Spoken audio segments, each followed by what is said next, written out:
Administrator Flores, Director Calvario, Attorney Guerrero, Mr. Ador Kuling, Tita Mercy Pornela, Mr. Julie, Carlo Villafranca, pati sa lahat ng mga department heads, hindi ko na po isa-isayin, magandang umaga po sa inyo lahat.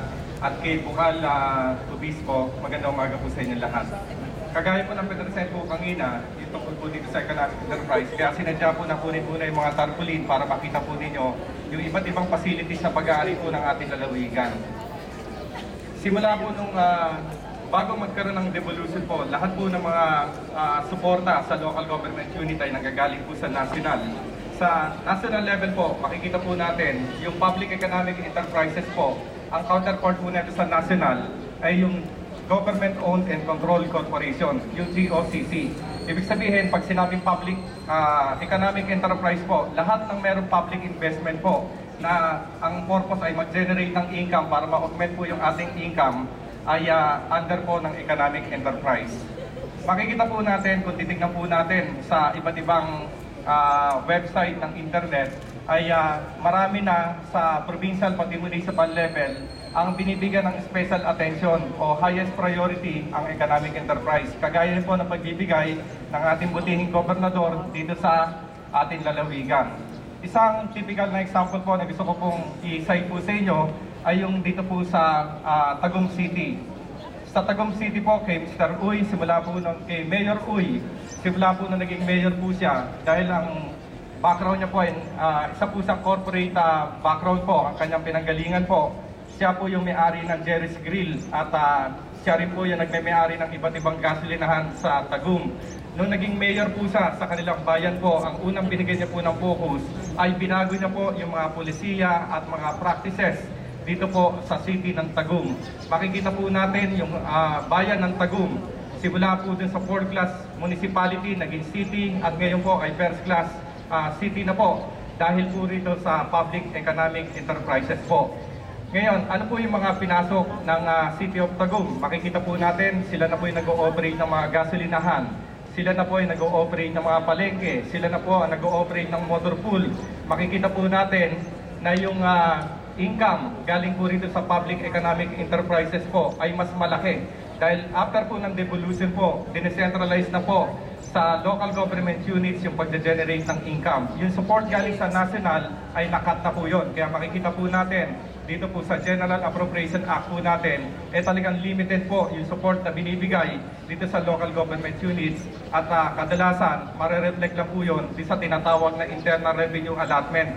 Kaya kung talagang yun po ang ating pagbabasihan, lalo na po doon sa mga 4th class provinces, pati municipality, talaga pong hindi makakasurvive at hindi kayang i-sustain yung mga pangangailangan po, kagaya ng health, education, agriculture.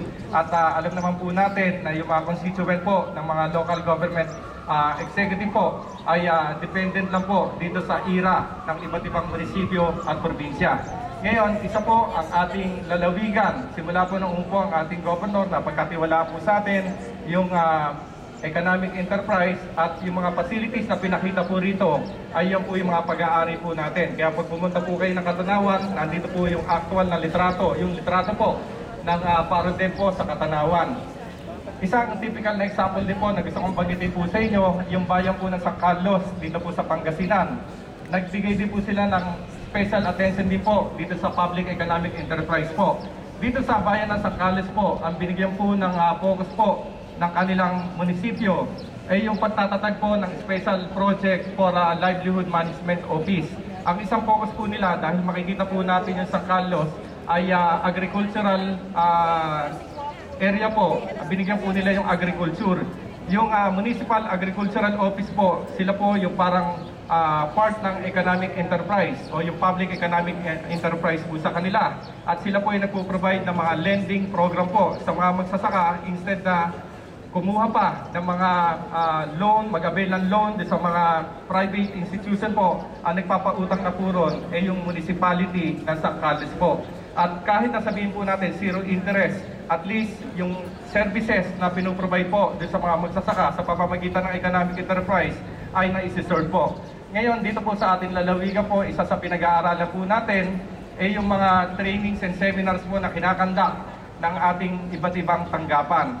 kung makikita po natin, based po rito sa 2009, 2008, 2007 po, ang laki ng allocated budget o budget na ginastos po natin sa iba't ibang lugar. Makikita po natin yung ibang tanggapan ay pumupunta pa po ng Laguna para umupa, pumupunta pa ng Baguio para mag-conduct ng mga team building seminar, pero lahat ng mga facilities na pwede po nilang i-avail, pwede pong i-deliver ng economic enterprise.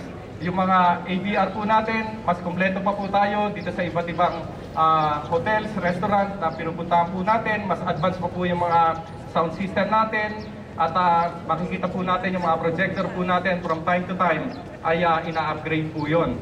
Kaya kung inyo pong mamarapatin, ito pong 2010 neto, bagamat hindi pa po pasado yung proposed local budget po natin, once na na-approve na po yan ng Sangguniang Panlalawigan, pag-aralan po natin na imbis ang makinabang po ay taga-ibang lugar, baka pwedeng ang makinabang na po mismo ang lalawigan ng Quezon. At least yung budget natin, allocated budget natin para sa mga training seminars, para sa rental ng mga facilities, instead na lalabas po dito sa ating lalawigan, ay iikot na lang po dito sa ating tanggapan sa loob ng Kapitolyo at magagamit pa po natin doon sa effective delivery ng iba't ibang services kagaya ng health, education, agriculture na siya naman pong primary o pet program ng ating governor.